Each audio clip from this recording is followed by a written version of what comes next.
Ready to begin the lesson? Hello, everyone. Welcome to the second episode of Two Dead Girls Between Heaven and Hell, episode 2.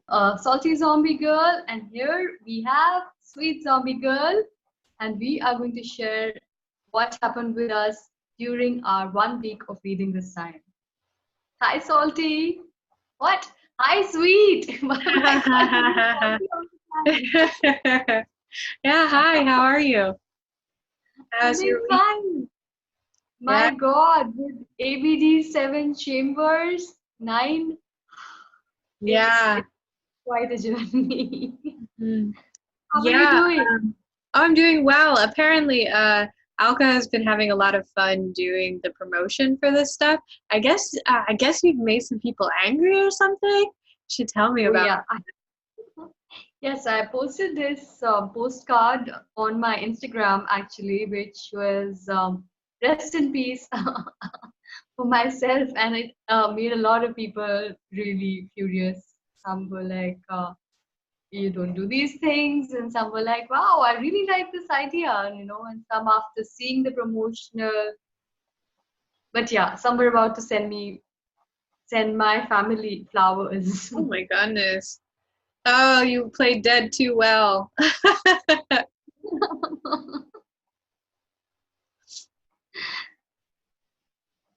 So tell me, how has it been, zombie this time? Well, it's definitely been a learning process. I think we've both been experiencing some of the first clashes of the radiations of the first chambers. Um, so I've been keeping a pretty detailed log of each of my experiences in the Bardo, which you can go check out at my blog. But I would have to say that overall, you know, the first exaltation with the clear light, you really bounce up there and you get a pure wash of everything, and then you start going down. And for me, that's definitely been the case where I've been going down and down and down and down in this experience. But I'm really impressed that we're both still here, we're both still working on it, and even though there've been some minor setbacks, for instance, uh, we were reading the wrong we were reading the wrong chambers at the wrong times, and so that was interesting because I felt I felt like the second time when we communicated with each other and we found out, oh, actually you're in this chamber, okay, so I'll go back and meet you here. After that, I've been keeping a log of like what my first experiences were in that chamber when I read, and then going back and then redoing it, and I've noticed that the connections have been better since we've been in the same place. So that's kind of my broad experience overall. You can go to my blog and check out my day by day play on it. How has it been for you, Salty? It's actually been uh, more than what I had presumed, because the first time I went through the chambers, I was in a very different space. And this time it's a completely different environment, it's a city. So it is actually quite challenging this time to go through this for me. But yes, the thing that you said about first the clear wash and then things going down and down and down Mm-hmm. is totally how it is happening for me as well. The first reading was like a washout. Everything, all the clutter vanished, all the, like the darkness vanished, all the things that keep you back, like the ideas, notions, influences, everything that keeps you back, everything vanished in the first reading. Mm. And thereon, it has been really challenging to a point wherein it was actually, there are so many distractions that will come as you start going lower down the alley Mm-hmm. through the different chambers. So there were a lot of distractions, and it is quite something to keep up with it. It is, Yeah. but yes, with dedication and with uh, consistent efforts, it's possible.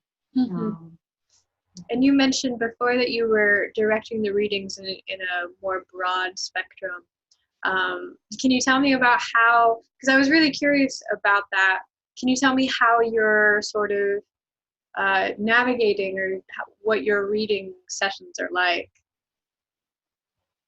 so the reading session is with the obligatory reading done thrice with bells and I mean essentially setting up the space first, which is following the instructions in the book, how you're supposed to maintain the environment, how you're supposed to maintain stillness in the environment before you get into those readings, invoking presence, and then lighting the lamp, and then starting to read with the divine uh, invocation, divine silence prayer. So the reading, mostly I start by recalling the names of the voyagers, which in this case was you. But what happens with me this time is that I am also, along with you, getting some more voyagers on my mind consistently when I'm trying to do the readings. So I'm including them in the readings as well. So uh, I can feel uh, different things at different times.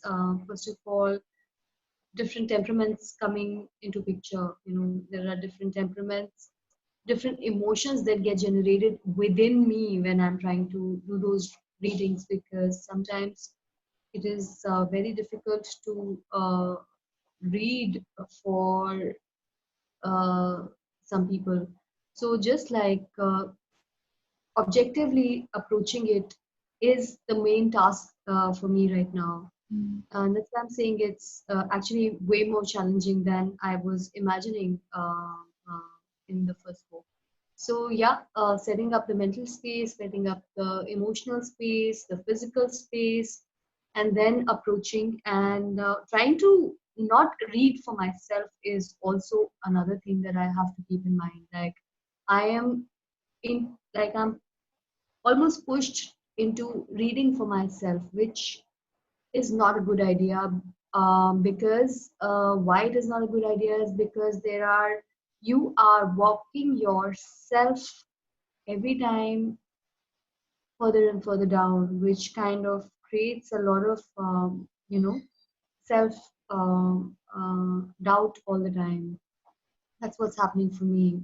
Maybe it's the most difficult to read for your own self, is what I feel, and that's why it's a good idea to read for each other, because it's very difficult to maintain that level of objectivity while going down in the barrows, while going down several levels in the barrows. But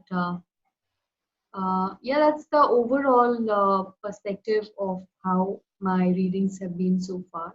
But yeah, every day is has been different as we go down. Every chamber is a different issue to deal with, a different surprise to yourself to look at, and then to pull all of this energy within yourself and to channel it to the people who you are actually reading it for is it took me at least a couple of days, maybe more, maybe 2, 3 days to get used to the fact that all this energy, all these self doubts, all these things about me wanting to read for myself is something that I need to protect myself from and use that energy and channel it to the person or the people who I'm reading for. It's really beautiful. Thank you for sharing that with me. I agree with you. I agree that, we're all having our own experiences of the book. And at the end of the day, when I'm doing my logging, I'm logging about what happened in the readings, but then I'm also taking in my own experiences about what happened. Each chamber is designed for you and it's read for you in mind. But then I can't help but see what's playing out in my own life in the day-to-day world. And something that I think I'm going to try to be a little bit better about is that moving forward, as I'm logging my own experiences, I'll try to keep up track with you and see what chamber I'm in at that moment. And then maybe taking a look back and seeing like, oh, okay, well, that makes sense. Right now I'm in which chamber did you read this morning? Today I'm in chamber 9. Chamber 9. And that's about, chamber 9 That's the second is about not company. falling deeper into the lower dimensions and vibrations, which is dead on right now. I'm feeling the struggle to not give into those energies, and right now I'm going through it in the process. And so it would be interesting to see, okay, well, here's my experience of reading the 10th chamber, and then right now I'm in the 9th chamber, and this is what's happening. So that might be something I might do differently for next week. But thank you for sharing, and it's been an honor and a pleasure to do this project with you, and I think we're both learning a lot. All right. It is a great learning. It is really great learning and a very good practice. It really is quite something. But it is very powerful. Again, it's so strong. It's like it's so strong, and it is so wonderful that it um, first of all needs to be dealt with a lot of responsibility, and secondly it needs to be done. I mean, something that requires more responsibility doesn't shouldn't scare you from attempting it, but it should rather give you the courage of dealing with it. So yeah, that's how it's a really wonderful experience. It is it gets quite something sometimes to handle, but yes, definitely it if you can withstand uh, your own internal internal or influences or whatever your deviations, then it's um, it's a good thing to approach. And you're here. You made it. We're doing episode 2, which is fantastic. For those of you Yes. that don't know, today might not have happened, but it did. We're here. I'm starting again. I want to make it a part of my everyday life. Yes, so we're continuing, we're forging ahead. And I think that's wonderful and really beautiful.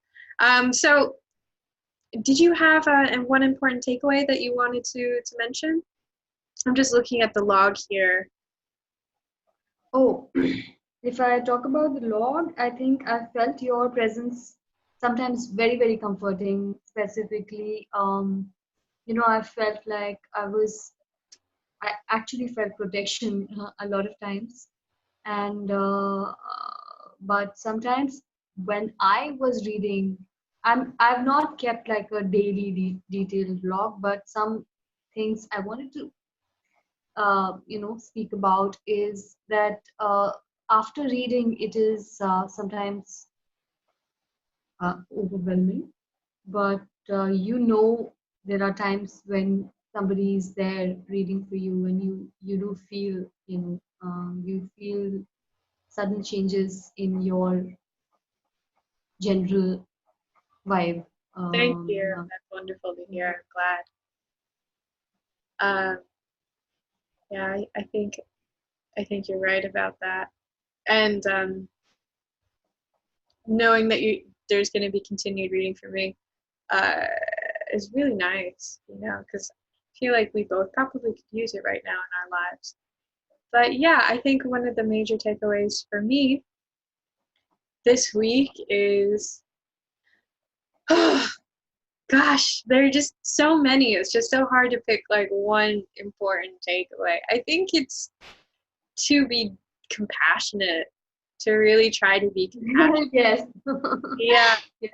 And to listen to what is being said to you, and then to take it in and to be compassionate with the experiences that you're having, and compassionate with others, but then also try to be compassionate with yourself, because incredibly easy to fall down a well of, oh, everything sucks and nobody likes me, and I should just go and like jump off the George Washington Bridge. It's really easy to get into that space, but I think, yeah, compassion is It is really, it sometimes becomes like the whole world is crashing, yes. It's like the whole, Yes, I would agree with that.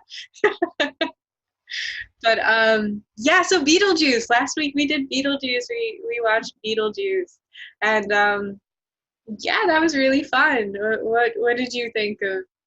oh, Beetlejuice is definitely fun, but the thing is, when I was watching Beetlejuice, I was also reading, I read The Sixth Chamber.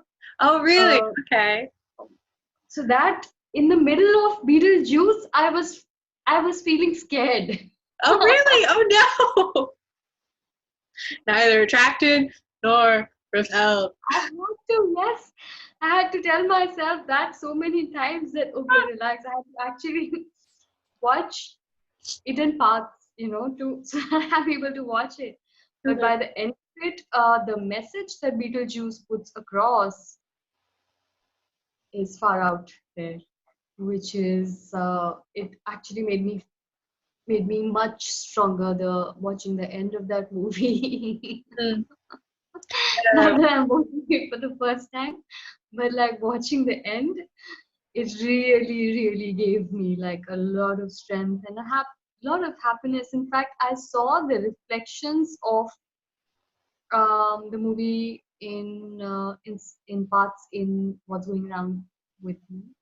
Uh, but yes, it's a fantastic movie, hilarious to the core, amazing characters,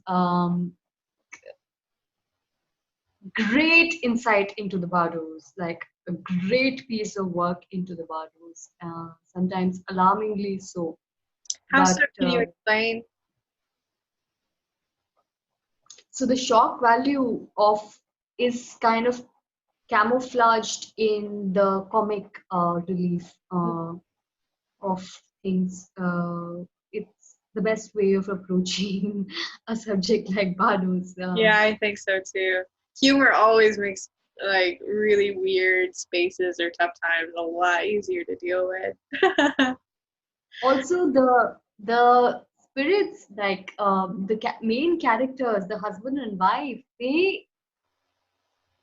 I can relate to them so well because Him and Barbara. they're helplessly good people, Yes, they are.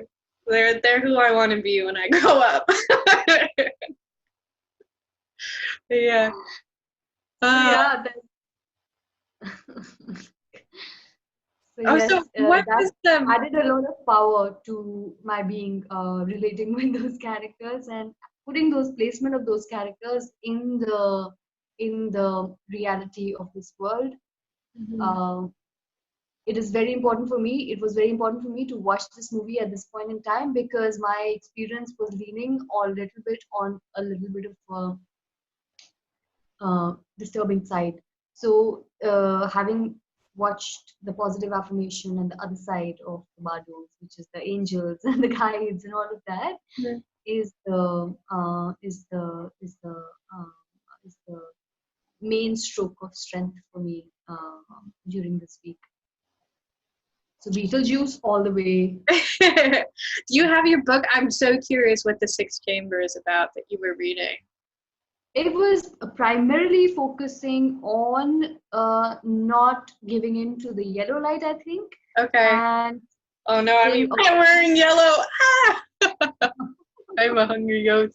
not giving in to like seductions and trying to keep as much of a distance from the hungry ghosts world Uh-huh. as much as you can. I don't know if these details are too much for the show, but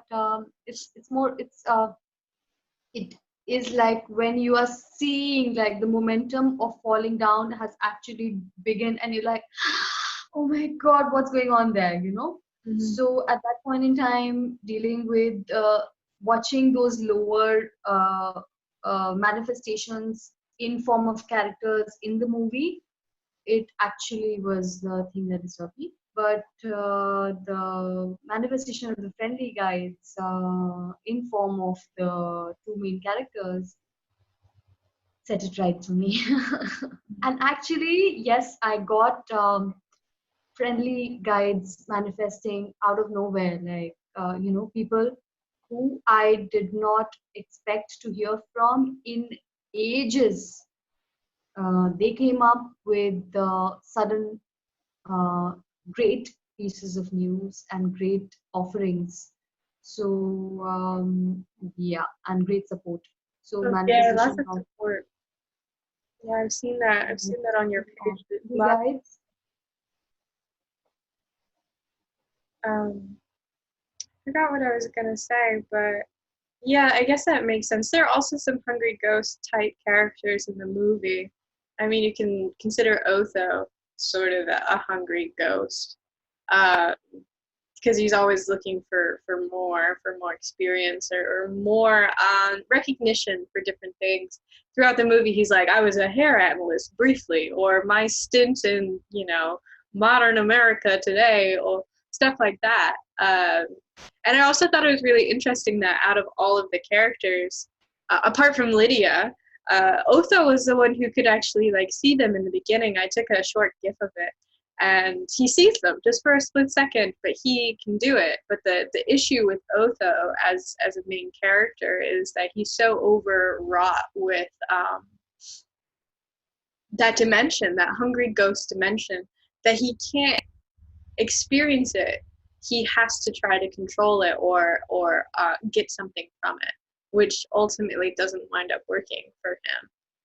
So I thought that was a pretty cool, interesting little lesson in the movie that Tim Burton had the foresight to throw in there. I really enjoyed. Um,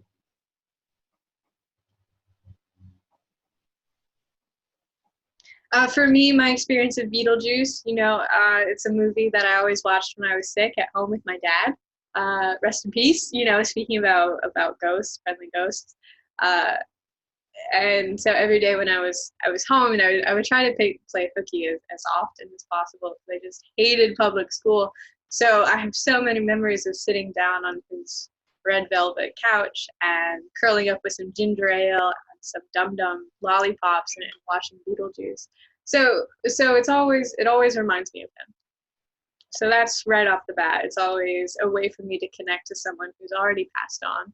Um, Secondly, it's just so funny. It's just such a funny movie. It was hard for me to write about, but I did do a blog. I took small gifts of my absolute top 10 favorite, or not top 10, there's lots, but my favorite moments of Beetlejuice. Uh, and it is just so hard to choose because each scene is a gold mine in different ways. My favorite character is probably Juno. You remember Juno, the caseworker? She's I bomb. love her. Yeah, she's awesome. I love her. Um, and yeah, Another character which was amazing was that girl in the Bardos who's saying, "That's what couldn't have had happens my when little you accident. That are one. there." And if I knew about this, I wouldn't have had my little accident. Yeah, Miss Argentina, such a babe. Oh my god. Oh, there was one thing I did want to mention first about Beetlejuice, if you don't mind. Um, Yes, I was in fact hoping to hear more. Okay, yeah, good. Well, I mean, don't give me permission because I'll go on for hours, but there is actually a handbook for the recently deceased. I have it here. Let me show you. Really? Yeah, I mean, yeah, it's a laugh ride of a book. It was written by Dr. Claude Needham, PhD. Mine has a cute little dude on the inside, but Wow. it's about as funny as Beetlejuice itself. We talked about our experiences. We've gone over Beetlejuice. I think the only things left are that next week our Bardo film number 3 is going to be La Jetée by Chris Maker. You can check that out online. We'll provide a place where you can rent it or watch it on YouTube or Amazon. It's a really interesting short film, so it shouldn't take too much time. We would love to know what you think, so please let us know in the comments below if you've seen it before, what you think is happening, etc., etc. You can check out the blog online, which I'll post next week. You can get a little sneak preview of what our thoughts are on it, which is going to be zombiegirl.com/blog. We'll have that down below as well. And yeah, anything else, Salty, before we close it out today? No, that's it. And we will be sharing with you the week second. How far we are in the Bardos. Where are we? Are we in the heaven, or are we in the hell, or are we in the twin? So basically, just stay tuned in. Keep watching, like, subscribe, share, send a lot of love. And hey, one thing somebody told me is that how is it that your show is about death and you're laughing so much? Yeah, well, I think another mystery. I know it's really tough, and when you are in while you're reading, you have to be very very serious. But I think we are laughing about, like, I particularly laugh at myself a lot. So it's got nothing to do with the topic. It's got nothing to do with anything. I just am laughing at myself all this while. So and I think it's good to laugh anyways, because being sad and scared doesn't do anybody any good. So yeah, you can treat Bardos with respect, but that respect doesn't need for you to be. I don't know. Maybe I'm wrong, but it doesn't need doesn't you don't need to be like sad all the time. Only when you are approaching it, be serious and be honest to it and dedicated, but doesn't mean that you can't laugh. My take. May this reading of the clear light be used for all beings everywhere and in the service of the Absolute.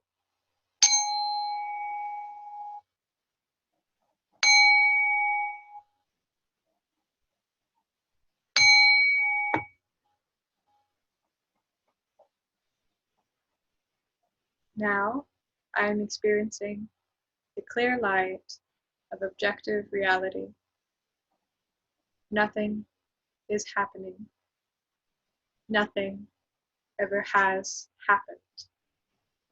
My present sense of self, the Voyager, is in reality the void itself, having no qualities or characteristics. I remember myself as the Voyager, whose nature is the clear light itself. I am one.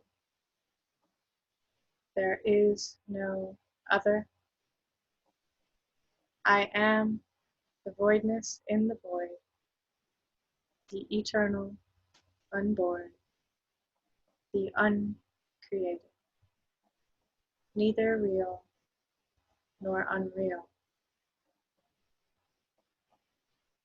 All that I have been conscious of has been my own play of consciousness, a dance of light, the swirling patterns of light, in infinite extension, endless endlessness, the absolute, beyond change, existence, reality. I, the Voyager, am inseparable from the clear light. I cannot be born. I cannot die. I cannot exist. And I cannot change. I know now that this is my true nature.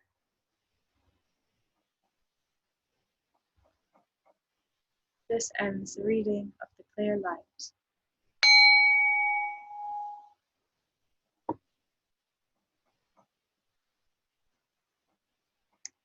All right. Thank you, Gauri.